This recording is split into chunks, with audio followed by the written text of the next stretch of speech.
Hi, I'm Wade Wingler with the Indata Project at Easter Seals Crossroads in Indiana. Today we have a visitor named Jim who's going to show us a really cool new Braille interface to allow people who are blind to have access to their emails, their smartphones, all kinds of useful information on the go.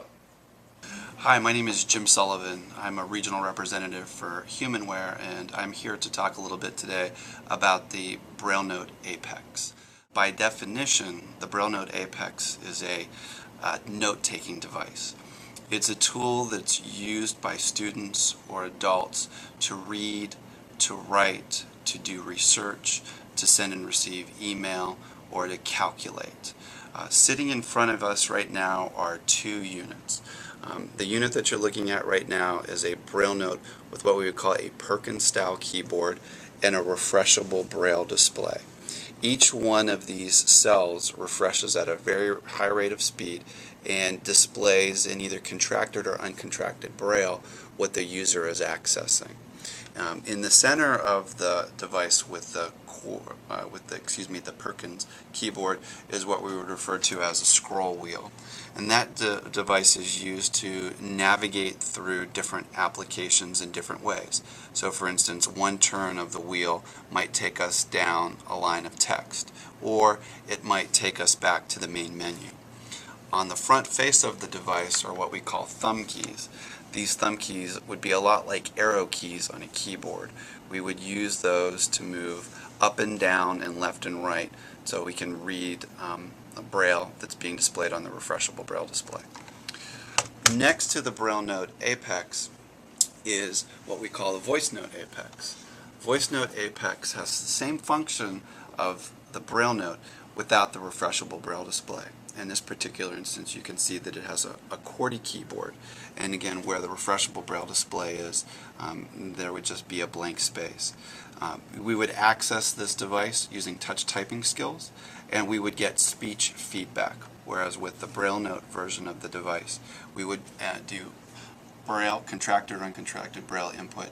We would be able to get speech output, or we would be able to get Braille output with the device. Okay? One of the things that I wanted to do was just to briefly demonstrate how we can use the device to access a book. What I'm going to do is I'm going to use the keyboard, and when I do a couple of keystrokes, you'll hear the synthetic speech synthesizer begin to speak a portion of the book. Scholastic Incorporated, 557 Broadway, New York, 10012, by arrangement with Rainbow Magic Limited. Scholastic Little Apple and associated logos are trademarks and or registered trademarks of Scholastic Incorporated. So the synthetic speech synthesizer begins to read a prelude to the book, and what I can do is I can control how fast it reads, I can change the voice, and I can navigate forward and back through the book using speech commands. The other thing that I'm able to do is to use the thumb keys on the front of the device, and I'm able to scroll through the book.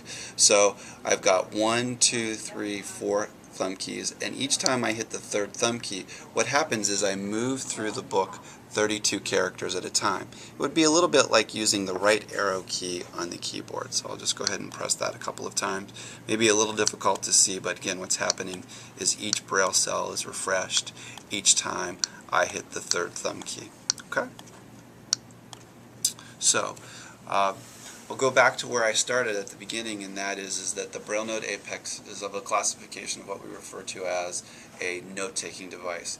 It's an excellent tool for reading, writing, doing research, or calculating. To find out more about the Braillant Apex, you can get a hold of Humanware at 800-722-3393, or you can visit us at www.humanware.com. So that's your tech tip for this week. I'm Wade Wingler with the Indata Project in Indiana.